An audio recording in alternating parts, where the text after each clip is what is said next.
Estudamos, fizemos lista de questões, tiramos todas as nossas dúvidas, essas coisas vão voltando.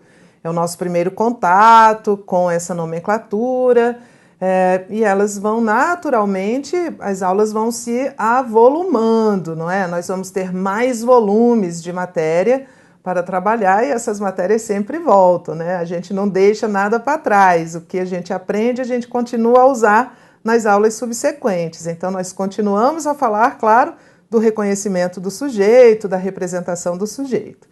Mas agora, especificamente, vamos começar o estudo da concordância verbal. Aprendemos a identificar o sujeito, seja ele nominal ou oracional, certo? Aprendemos a identificar uma oração subordinada, substantiva, subjetiva. E agora nós vamos às regras de concordância. As regras de concordância estão muito associadas aos tipos de sujeito.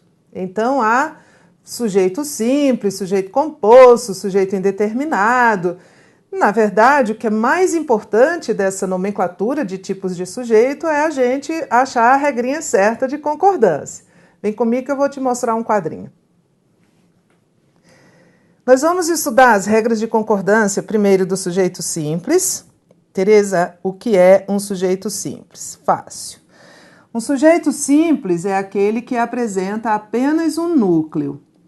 Ele pode ter várias palavras. Apresenta apenas um núcleo. Esse núcleo do sujeito simples, ele pode ser todas aquelas 3 classes de palavras que podem representar o sujeito. Vamos lembrar? Substantivo, o que mais? Pronome substantivo ou numeral substantivo. E esse núcleo do sujeito simples, ele não está preposicionado, porque o sujeito não vem preposicionado. O sujeito não pode ser preposicionado. Olha um exemplo de um erro que a gente comete. Vê se você já falou assim alguma vez na sua vida. Chegou a hora da população reagir. O que é que chegou? A hora. Então, a hora é o sujeito de chegou, aquele sujeito posposto, tá? Aquele sujeito posposto que a gente não pode confundir com o objeto direto, nós já falamos disso. E quem é que vai reagir? A população. A população. Ó. E aí você está vendo que este a é um artigo que faz parte do sujeito. O sujeito não aceita preposição. Então, a gente vai ter que fazer aqui uma correção e vai ter que dizer chegou a hora de a população reagir. Esse da aqui está errado. Ele não pode ser contraído. Olha a regrinha e anote aí no seu material. Quando o artigo fizer parte do sujeito, sobretudo vai acontecer o que aconteceu aqui, de um sujeito de infinitivo, a contração com a preposição que o precede está errada. Quando o artigo fizer parte do sujeito, como este que está aí, a sua contração, a contração do artigo com a preposição que o precede, está errada. Porque o sujeito não pode vir preposicionado. Por quê, Tereza? Porque o sujeito é o sujeito. Imagina, o sujeito é um termo essencial da oração, o verbo concorda com o sujeito se acha. Toda vez que uma preposição surge, ela surge subjugando, subordinando, e o sujeito não vai aceitar se subordinar a nada. Então, quando uma preposição surge, nós já falamos da preposição, ela surge mandada por alguém, que é um termo regente, e pronta para mandar em outro alguém, que é o termo regido. Quando o sujeito vê uma preposição se aproximando dele, ele diz para ela, ops, pode parar, não encoste em mim. Eu sou o sujeito. Você acha que está falando com quem? E aí a preposição não pode se contrair. Ela tem que ficar por perto, mas ela não se contrai. Então, chegou a hora de a população reagir. Ou, apesar de o ministro ter negado, há provas de seu envolvimento. E não apesar do ministro ter negado. Volto para cá. Sujeito simples é aquele que apresenta um núcleo. Esse núcleo pode ser um substantivo, pronome substantivo ou numeral substantivo. E esse núcleo não pode estar preposicionado, certo? Então vamos lá. Em concordância com o sujeito simples, nós temos essa tabela aqui, que é uma tabela de regras. Essa tabela de regras vai ficar para a sua consulta mais pontual, porque na verdade nós vamos trabalhar uma por uma essas regras. Então esta tabela fica aqui porque as regras mais importantes, os casos mais importantes estão aqui. Mas a gente vai trabalhar de um por um. Então eu vou avançar, tá? Sujeito simples. A regra geral é que o verbo concorda com o sujeito, especificamente com o núcleo do sujeito. Então, como é que a gente faz mesmo? Acha o verbo, faz a pergunta, o que ou quem. A resposta é o sujeito. E aí, dentro dessa resposta, vai haver um núcleo, que ou é um substantivo, ou um pronome substantivo, ou um numeral substantivo, uma palavra significativa semanticamente e que não esteja preposicionada. O verbo vai concordar com o núcleo. Veja aqui. A venda da casa e dos apartamentos dividiu a opinião da família. Vamos lá. O que dividiu a opinião da família? Resposta. A venda da casa e dos apartamentos. Núcleo do sujeito. Núcleo do sujeito. Venda. Venda é o núcleo do sujeito. Dividiu. Não é casa, não é apartamentos, porque esses termos estão preposicionados. Não podemos preposicionar o núcleo do sujeito. Então, estamos falando de uma venda só, e essa venda dividiu a opinião da família. Por isso que o verbo está no singular. Veja de baixo. Leia. Antecipe. O que mudou para agora este verbo está no plural? O que dividiu a opinião da família? A venda da casa e a dos apartamentos dividiu. A venda da casa e a dos apartamentos dividiu. Surgiu um A. Você sabe me dizer o que é esse A? Um artigo. Isso aqui é um núcleo do sujeito, venda. É um núcleo. Esse A é artigo de venda. Esse A aqui é artigo de casa. Esse os aqui é artigo de apartamentos. E este A aqui é um artigo. O que é que um artigo faz mesmo? Anuncia substantivo. Tereza, mas ele não está anunciando nenhum substantivo. Ele está, só que o substantivo foi suprimido. Neste caso, o substantivo que este A está anunciando é o substantivo venda. É como se houvesse aqui a venda da casa e a venda dos apartamentos. É um substantivo venda que está implícito. Vou usar um nomezinho para isso, que é o que as bancas examinadoras mais usam. Elíptico. Elipse é o nome que se dá à supressão de um termo da oração. Elipse é a supressão de termo da oração.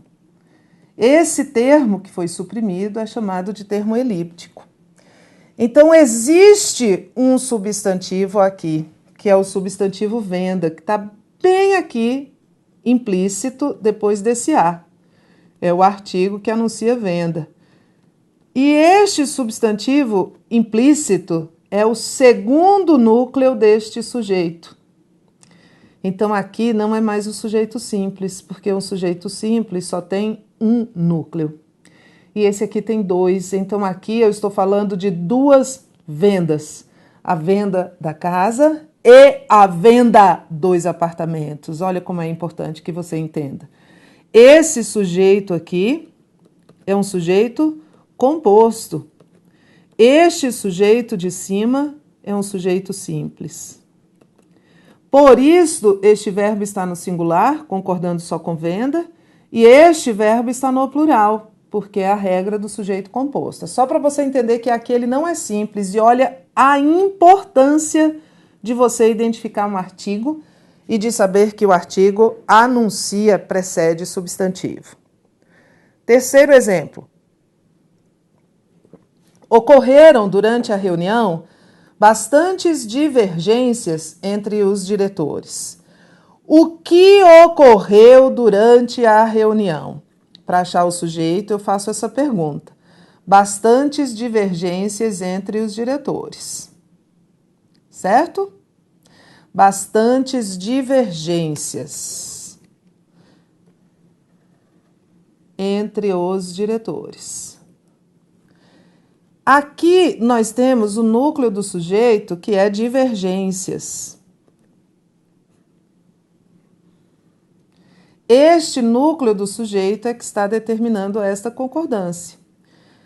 O que o examinador vai fazer para perturbar a sua vida é isso. Ele vai colocar o verbo anteposto e o sujeito posposto. Alguns examinadores, FCC, ESAF, Consulplan, gostam de fazer isso. O verbo está aqui e o sujeito está posposto. Já para você se perder. E outra coisa que eles vão fazer é, entre o verbo e o sujeito, eles vão colocar muitos outros termos. Eles vão separar muito o verbo do sujeito.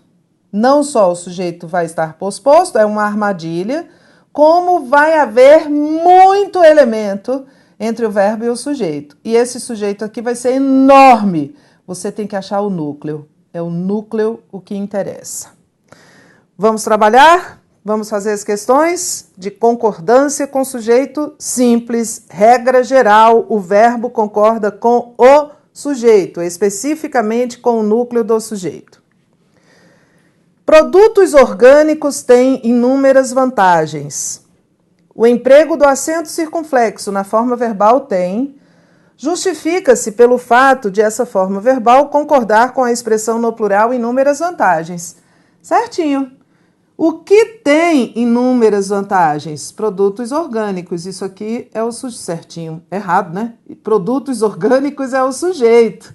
Inúmeras vantagens é um objeto, está subordinado ao verbo. Então, ele me deu uma concordância errada. É um sujeito simples, o que tem inúmeras vantagens. Produtos orgânicos, núcleo do sujeito. Núcleo do sujeito, produtos. Posso dizer que o verbo está no plural para concordar com produtos orgânicos, ou posso dizer que o verbo está no plural para concordar com produtos, que é o núcleo do sujeito. Tanto faz, tá? Na sua prova, o examinador dá o sujeito inteiro ou dá só o núcleo do sujeito como determinante da concordância. 2. O debate sobre as deficiências na legislação penal brasileira, as falhas na justiça e a crise do sistema penitenciário oscila em função do noticiário policial. Oscila. Ele quer que você diga por que oscila está no singular.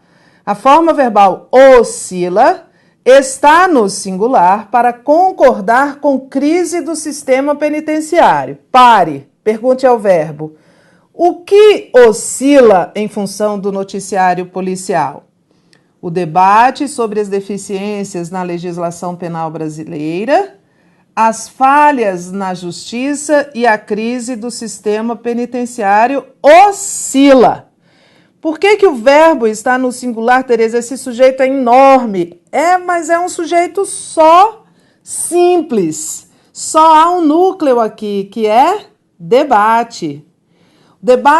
O debate ele é sobre as deficiências, as falhas e a crise. Esses 3 elementos aqui, deficiência, falhas e crises, estão coordenados entre si, têm a mesma função.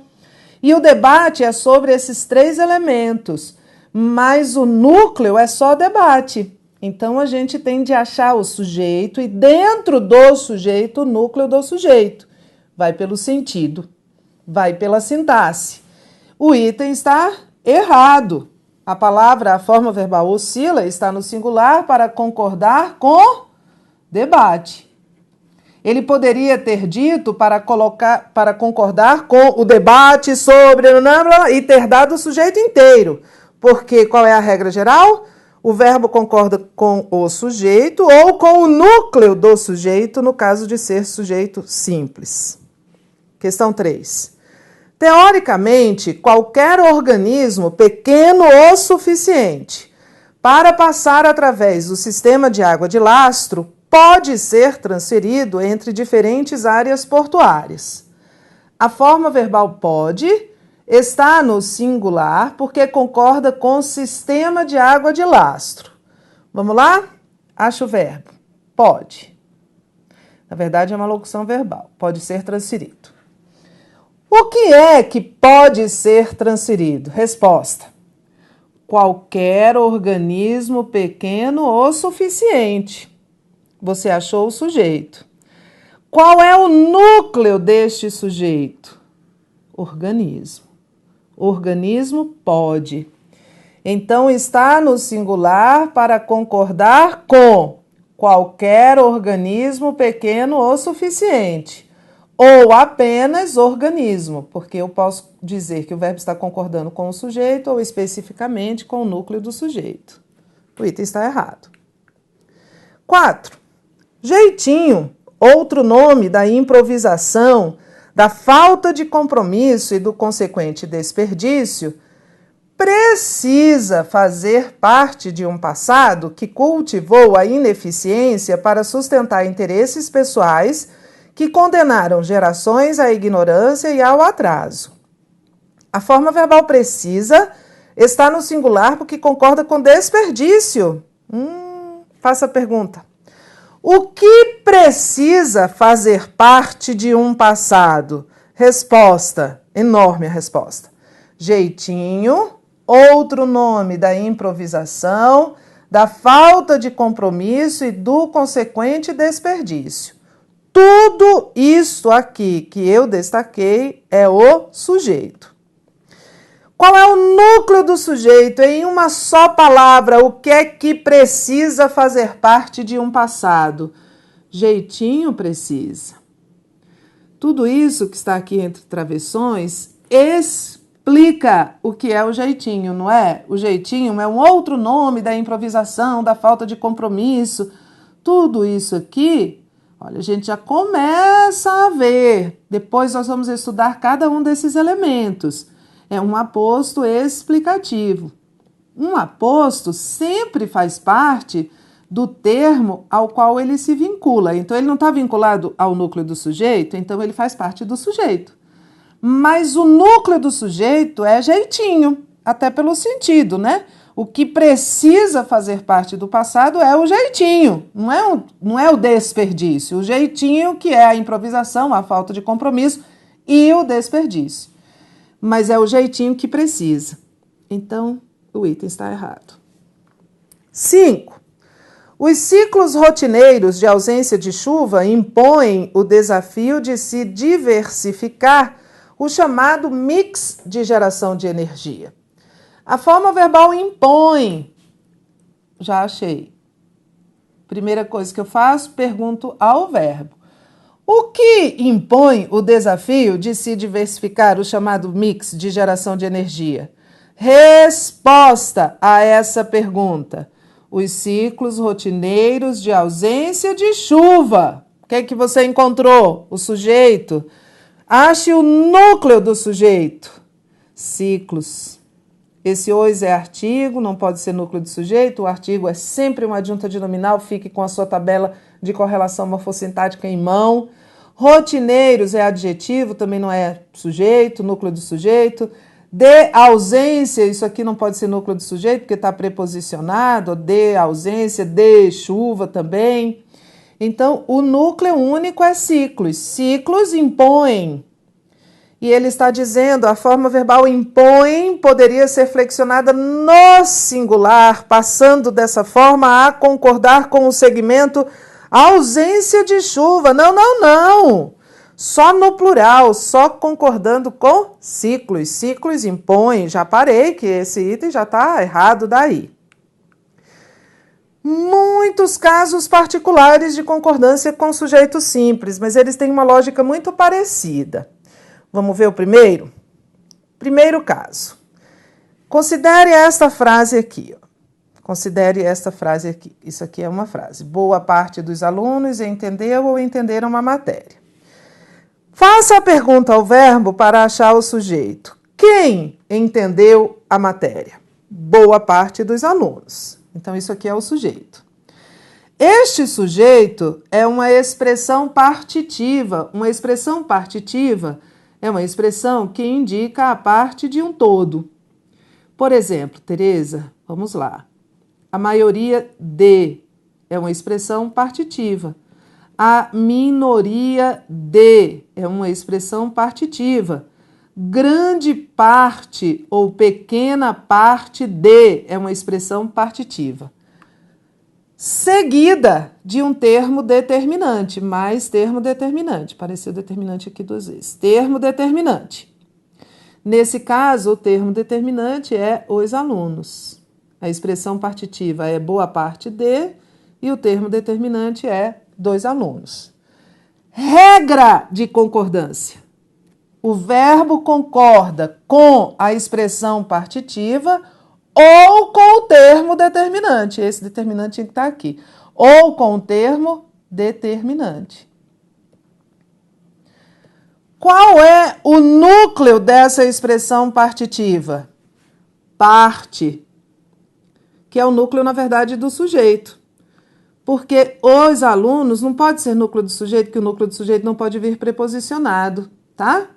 Então, o núcleo sintático do sujeito é parte, é a expressão partitiva.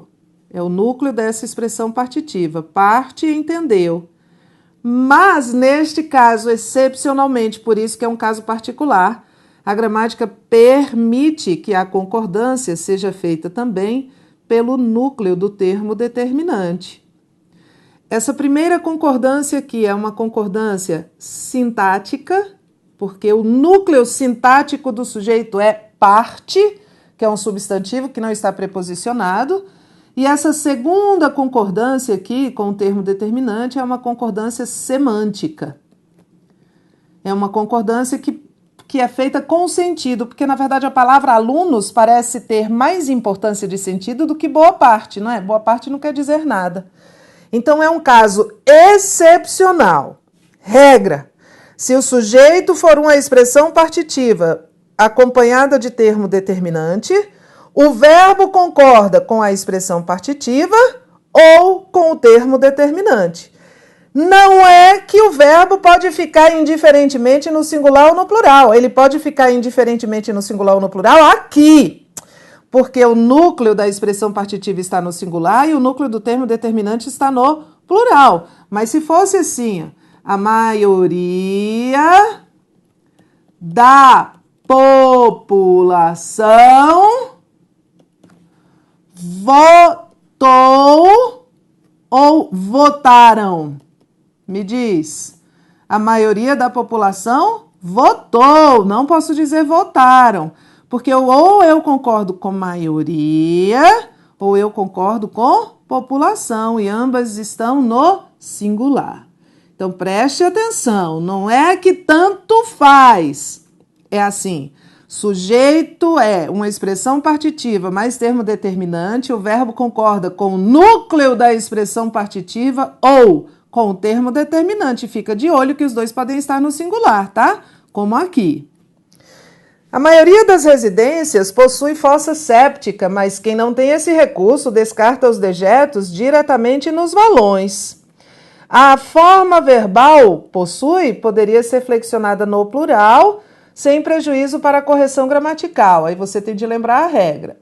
O que ou quem possui fossa séptica? A resposta vai ser o sujeito. Qual é a resposta? A maioria das residências. Pronto. E aí você tem de lembrar que você está diante do sujeito de natureza partitiva seguida de termo determinante. Eu posso dizer a maioria possui, certo?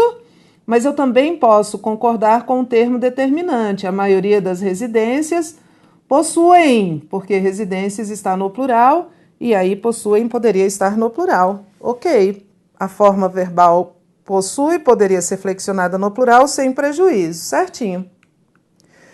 Boa parte de nossas contas já é paga eletronicamente por cartão ou internet. Por que não usar o celular para fazer isso?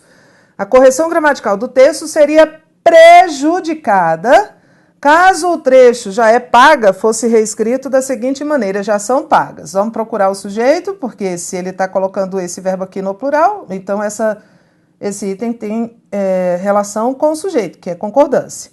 Qual é o sujeito aqui? Boa parte de nossas contas. O que já é pago? Boa parte de nossas contas. Aí eu vou ter de lembrar que eu estou diante daquele caso de sujeito partitivo seguido de termo determinante. Posso concordar com parte é paga, mas eu posso concordar com o termo determinante, que no caso é contas e está no plural feminino. Então eu poderia dizer já são pagas. Estaria certo. E ele me disse que ficaria prejudicada a correção. Não ficaria.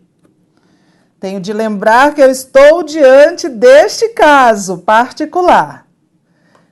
3. Quanto à concordância verbal, a frase inteiramente correta é, vamos lá, caçando erros aqui. Grande parte dos efeitos da urbanização no século XXI se produz, tudo bem, grande parte se produz. Como é um sujeito, que é uma expressão partitiva mais termo determinante, nós também poderíamos concordar com o termo determinante, que aqui é efeitos, e poderia ser grande parte dos efeitos se produzem. Mas está certo dizer se produz, então já é esta. Vou corrigir as outras. O hipercrescimento, dizem os especialistas dizem, caracteriza. Ele já chamou a minha atenção que era concordância verbal, então quando aparece o verbo eu já fico atrás do sujeito, né? O hipercrescimento caracteriza, é um sujeito simples. Nem sempre existirão. Olha, o verbo existir é um daqueles da listinha em que o sujeito quase sempre aparece posposto. O verbo existir sempre tem sujeito, tá certo? É um verbo intransitivo, ele não tem complemento. E muito frequentemente o sujeito vem posposto a ele. Então aqui, ó, cidades tão populosas é o sujeito, o núcleo é cidades, nem sempre existiram. D. Deve haver muitos contrastes. Olha, já vou antecipar uma coisinha. O verbo haver, quando está no sentido de existir, ele nunca aceita plural. Nunca! E aí, se ele estiver em uma locução verbal, o verbo auxiliar também não vai para o plural, não, que ele é um verbo impessoal, ele nunca tem sujeito. É o erro aqui, mas nós vamos falar sobre isso mais na frente. Os otimistas, que são a maioria, vê. Não, os otimistas veem. Plural. E aí, sem acento, tá? Que esse acento, antigamente, na antiga ortografia, era assim. Só que este acento não existe mais. Então, agora é veem sem acento. Entendemos? Entendemos? Regra geral e esse caso particular. Olha para mim, vamos encerrar. Este caso particular, olha para mim, Luiz. Isso! Esse caso particular, sujeito formar, é um sujeito simples, formado por uma expressão partitiva, maioria de, grande parte de, a minoria de, boa parte de, por aí vai, seguido de termo determinante. o verbo pode concordar ou com o núcleo da expressão partitiva ou com o termo determinante. Fica de olho, que às vezes o termo determinante está no singular, e aí o verbo não vai poder ir para o plural. Esta é a regra mais cobrada. Nesse mesmo raciocínio estão os sujeitos fracionários, os sujeitos percentuais. Já já a gente fala sobre eles. Vamos voltar. Já já.